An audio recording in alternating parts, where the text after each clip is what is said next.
Aujourd'hui, on va expliquer un peu le phénomène de décolonisation dont les Africains aiment bien marteler, mais dont je pense qu'ils ne comprennent pas réellement de quoi il s'agit.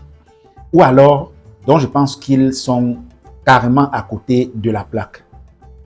Les Africains aiment beaucoup parler de décolonisation. C'est un langage qui occupe beaucoup et de plus en plus nos plateaux télévisés, nos médias stream, nos chaînes de télé, de radio, de communication en général. Mais je pense que nous sommes de temps en temps déroutés et nous sommes même d'ailleurs très mal partis en termes de décolonisation de l'Afrique. Les Africains pensent beaucoup plus à une décolonisation institutionnelle et une décolonisation peut-être infrastructurelle. Vous allez voir dans beaucoup de nos villes, de nos quartiers, de nos rues, et c'est d'ailleurs un vent qui fait des ravages en Afrique depuis un certain temps. On voit des pays qui changent les noms des rues. L'avenue Charles de Gaulle, par exemple, dans tel pays qui deviendra avenue Ouedraogo Bassi, par exemple, qui deviendra avenue Kaiga Malga, machin. Vous voyez? Donc ça, les Africains sont vraiment dans ce style de décolonisation-là. Pour eux, pour nous, c'est ça la décolonisation, d'une part. D'autre part, les Africains parlent de décolonisation au niveau des armées. Vous avez vu les pays de l'AES qui ont mis à la porte les armées françaises et européennes qui étaient installées sur le territoire. Et ça a été suivi par la Côte d'Ivoire, le Tchad et bien d'autres pays qui vont suivre. Pour les Africains, ils sont en train de décoloniser totalement l'Afrique. Mais pour moi, je pense que décoloniser l'Afrique, déjà, ça va de très loin. Il faut qu'on aille chercher ça très loin. Pourquoi décoloniser? Comment même d'ailleurs, comment l'Afrique a été colonisée? Rappelons-nous que l'Afrique a été colonisée premièrement dans la tête. Je répète, rappelons-nous que l'Afrique a été colonisée premièrement dans la tête. C'est-à-dire quoi? Quand les Blancs, excusez-moi l'expression, je ne suis pas raciste, mais bon, il faut que je dise blanc, noir, parce que c'est blanc, pour qu'on soit objectif et qu'on appelle l'élément par son nom. Quand le blanc est arrivé en Afrique, qu'est-ce qu'il a commencé par faire? Par changer, par formater les consciences, le mental, la tête des Africains, les cultures africaines. Parce qu'ils se sont rendus compte que ces peuples sont des peuples exemplaires. Ces peuples sont des peuples qui ont une certaine, je ne sais pas comment je veux dire, qui ont une certaine loyauté. Et il serait difficile de mettre en place notre plan et de réussir si nous ne décousons pas totalement leur culture. Pour cela, ils sont rentrés, refaire carrément les stratégies et ils ont décidé de venir avec la Bible et les religieux. C'est la première phase de la colonisation. Si vous vous rappelez, lisez bien, si vous vous rappelez pas, lisez bien les livres d'histoire. C'est la première phase de la colonisation africaine. On a envoyé les religieux et la Bible en main. Tiken Jah Fakoly chantait d'ailleurs. Ils sont arrivés avec la Bible à la main. Voilà. Donc, vous connaissez la musique de Tiken Jah Fakoly. C'est un musicien africain qui chante, qui fait de la musique révolutionnaire et qui raconte bien ces moments-là. Donc, ils sont arrivés avec les religieux et la Bible.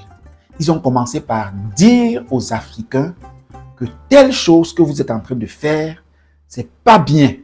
Il faut faire plutôt telle chose. On a martelé cela. On a obligé les Africains à accepter la Bible avant d'aller manger même.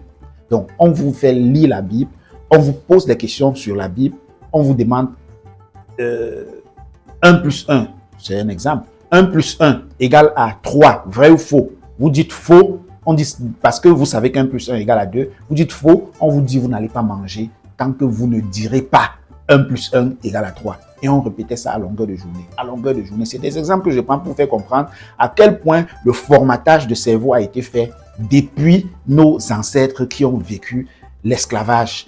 Et donc, nous devons laver ces formatages, nous devons reformater nos consciences. Donc, la décolonisation doit recommencer plutôt dans nos consciences en Afrique avant d'aller vers les décolonisations institutionnelles, les décolonisations infrastructurelles, les décolonisations administratives, les décolonisations contractuelles et autres, et tout ce qu'on a tendance à mettre en priorité aujourd'hui. Réfléchissez bien. Donc, vous allez voir aujourd'hui des Africains un Africain qui, burkinabé, malien, camerounais, ivoirien, gabonais, tchadien, centrafricain, n'importe où. Vous travaillez, il travaille, il est dans un domaine, je vais dire par exemple du textile, et dès qu'il voit, il mange bien de l'argent, il travaille bien. Dès qu'il voit son frère venir ouvrir une entreprise de textile dans la même ville ou dans le même pays, tout ce qu'il veut faire, c'est l'abattre. C'est l'abattre parce qu'il le voit déjà comme un adversaire, comme un ennemi. Ce n'était pas ça la culture africaine. La culture africaine a toujours été l'entraide. La culture africaine a toujours été... Je vous exhorte à chercher à comprendre. Rencontrez vos grands-parents, rencontrez les personnes les plus âgées qui vivent autour de vous et demandez-leur comment est-ce qu'on vivait en Afrique avant l'arrivée des colons. On ne fermait pas les portes. On dormait sans fermer les portes. On portait un battant comme ça, on couvrait. Ce n'était pas fermé. Et il n'y avait pas de vol. Il n'y avait pas de vol. Ça, c'est un exemple. 2, on ne tombait même pas trop malade. Parce que on savait qu'on buvait l'eau de la rivière. Hein? Et l'eau de la rivière était saine. On savait également qu'on ne va pas aller faire les sels dans l'eau de la rivière, parce que la mentalité n'était pas encore retrouvée. On sait que bon, ça c'est une eau qu'on boit, pourquoi aller faire les sels dedans? Aujourd'hui, de nos jours, il y a des enfants qui, même dans les gènes, ont déjà la délinquance dès l'enfance. Ils s'en vont faire les sels dans l'eau de la rivière, expressément parce qu'il sait que quand ça coule là, ceux qui sont à 200 mètres ou à 500 mètres de la rivière vont ramasser, ils vont boire mes chiottes, voilà, mes déchets. Ce n'est pas seulement les enfants qui le font, même les grandes personnes. Et aujourd'hui, avec ces genres de pratiques, on a vu le choléra et autres et tout. Ces mentalités, il n'y avait pas en Afrique. Je ne suis pas en train de dire que directement pour cette mentalité de déféquer dans les eaux, c'est les Français et les Blancs et les Occidentaux et tout ça qui nous ont apporté. Mais c'est l'ensemble de leur culture, c'est ce formatage de cerveau qui a fragilisé les cerveaux et qui, sur des générations, se met à créer ce style de comportement. On entraidait sans être intéressé. Je m'explique. Quand quelqu'un était malade autour de vous, la priorité était d'aider la personne à guérir. Lui chercher des décoctions, lui chercher si l'assister, le rendre. Mais aujourd'hui, c'est nous qui empoisonnons pour que la personne meure. Décolonisation des mentalités. Votre frère fait du bien dans la société. Au village, on l'a nommé à un poste et vous voyez qu'il fait très bien. Il attire de l'amour autour de lui. Mais vous, au lieu de l'assister, au lieu d'être fier, vous êtes jaloux, vous cherchez à l'empoisonner, à le tuer, à le saboter. Décolonisation des mentalités. C'est ça qui tue l'Afrique. Vous récupérez le pouvoir après être élu par le peuple. Arrivé au pouvoir, vous décidez de caler au pouvoir. Genre, vous êtes le seul qui pouvait gouverner. Vous calez au pouvoir. Vous décidez de ne plus partir. Vous modifiez la constitution comme vous voulez. Vous utilisez l'argent du peuple comme vous voulez. Vous priorisez votre famille, vos enfants. Vous en foutez des restes des concitoyens qui vous ont élus et qui vous ont mis là. Ça, c'est la mentalité africaine. Décolonisation des mentalités.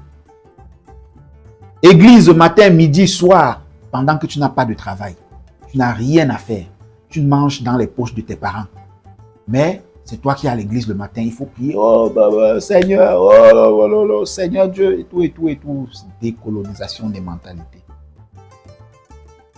C'est ça, c'est ce que les Occidentaux sont venus faire dans nos têtes avant de venir piller nos richesses lors de la colonisation. Donc aujourd'hui, mes frères, mes amis, mes aînés, si l'Afrique veut se décoloniser comme nous semblons vouloir le faire, c'est un discours que nous devons prôner de façon automatique autour de nous. Vous tous qui écoutez cette vidéo, partagez massivement cette vidéo. C'est à force de changer le narratif comme ça, à force de marteler, que nous allons finir par conscientiser et à changer les mentalités. Au moins à un niveau qui permette de poser les jalons et les bases d'une décolonisation totale de l'Afrique. Sur les réseaux sociaux, les personnes comme moi, sur les rendez-vous africains, qui faisons des vidéos pour conscientiser la jeunesse africaine comme ça, beaucoup ne partagent pas. Ma vidéo, si par exemple ne va pas être partagée, vous n'allez pas la partager. Vous allez regarder, vous serez peut-être fiers pour beaucoup, vous allez apprécier, mais vous n'allez pas partager. Pourtant, si c'est une vidéo qui parlait des idioties, des âneries, ça va être partagé. Décolonisation des mentalités. Aidons ceux qui font le narratif africain, ceux qui prônent le narratif africain, à propager leurs propos, à propager leurs enseignements pour qu'enfin l'Afrique se rende conscience, se rende compte que nous devons décoloniser d'abord nos mentalités. Nous devons changer nos mentalités avant d'essayer de changer les institutions et de décoloniser l'Afrique, les infrastructures et tout ce qui suit. Ça ne sert à rien de changer les avenues, les noms des avenues, tant qu'aujourd'hui nous continuons à trahir la nation à plein ciel, en pleine journée, sans avoir peur. Nous rencontrons des politiciens qui viennent faire la campagne électorale à moins de 2 mois ou 3 mois de l'élection. On élit quelqu'un président, il ne fout rien pendant 5 ans de mandat, ou 4 ans de mandat, ou 7 ans de mandat, il ne fout rien, et il revient à moins de 2 mois ou 3 mois de l'élection, partager beaucoup de choses aux Africains, et voilà, pour les partager ci, acheter les sacs de ci, acheter les sacs de ça, partager de l'argent par-ci par-là, creuser 2-3 forages par-ci par-là, et les Africains vont encore l'élire. Parce qu'il vous a fait manger 2 mois successifs. Vous avez oublié, ça a formaté votre cerveau. Vous avez oublié 5 ans, 7 ans ou bien 4 ans de misère dont cette personne vous a infligé. Vous allez aller le reconduire à l'élection qui suit. C'est ça, c'est ce qui se passe dans la plupart de nos pays. Ce que je dis ne concerne pas un seul pays, les pays francophones surtout. Ça se passe dans la plupart de nos pays. Un homme est élu démocratiquement, il ne fout rien pendant 4 ans de mandat, ou bien 5 ans de mandat, selon la durée du mandat, ou alors 7 ans du mandat, et à moins de quelques jours de l'élection, il vient partager l'argent, partager le pain, partager, je ne sais pas quoi, les sacs de riz, partager, voilà, faire des actions comme ça, et ça formate le cerveau de la population. Finalement, non seulement même lui-même, la personne qui gouverne, a les mentalités rétrogrades, et ça, c'est de là qu'on doit partir pour formater et refaire la décolonisation de l'Afrique. Mais aussi, les administrés ont un manque, c'est de l'eau. C'est de l'eau. Parce qu'on souffre 7 ans, ou 5 ans, ou 4 ans, et on nous fait manger 2 mois. Du coup, on oublie la souffrance de 7 ans. On ne sait pas se sacrifier pour l'avenir. Voilà. Voilà de quoi il s'agit en Afrique. Donc, la décolonisation de l'Afrique est en train d'être très mal faite dans beaucoup de pays. Dans beaucoup de pays, la décolonisation dont on croit être en train de vouloir, de suivre, est en train d'être très mal faite. On est en train de se voiler les yeux. On se voile les yeux. On ne peut pas décoloniser sans passer par la décolonisation psychologique, décolonisation des mentalités des Africains. Réfléchissez, partagez cette vidéo afin que tous les Africains puissent partager-la dans tous les pays.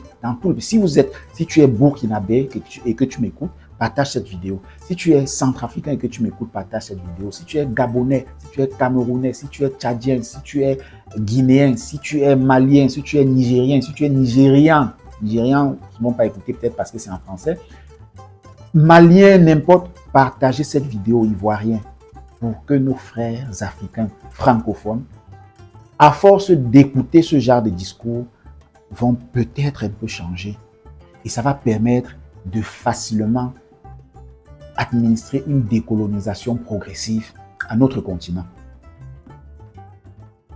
Nous sommes peut-être très peu à pouvoir tenir ce genre de discours, pas parce que nous sommes peu à le connaître, mais nous sommes peu à prendre le temps de faire ce genre de message, à prendre le temps de parler, à décider de parler comme ça pour conscientiser les masses. Mais encouragez, faites votre part du travail en partageant massivement ce genre de vidéos. Nous faisons notre travail en produisant ce genre de contenu, mais faites le vôtre en partageant massivement ce genre de contenu.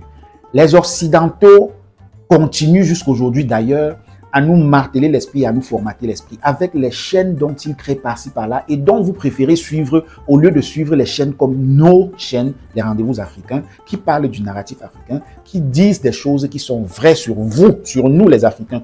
Vous n'aimez pas qu'on vous dise la vérité sur vous, mais vous aimez qu'on vous dise que vous êtes très beau, très mignon, très bien habillé, même si on est en train de vous mentir. Ce que les Occidentaux font avec leurs médias, ils ne vous le disent pas de façon claire, vous êtes beau, vous êtes si normal. Ils vous font croire qu'en fait, il n'y a pas grand-chose comme problème. On vous fait miroiter les problèmes de l'autre côté. Et entre-temps, on est en train de bien continuer à piller de ce côté. Les personnes qui font des discours encourageant le narratif africain, encourageant les bonnes décisions et les bons actes à prendre pour les Africains afin de bien décoloniser l'Afrique, vous ne partagez pas, vous ne suivez pas et des fois, vous n'encouragez pas. À chacun de jouer sa partition pour que l'Afrique prospère un jour et retrouve l'équilibre mental, psychologique et même, je ne sais pas si je vais dire psychique, dont on avait avant l'arrivée des colons. Décolonisation de l'Afrique passera d'abord par décolonisation des mentalités. Abimte.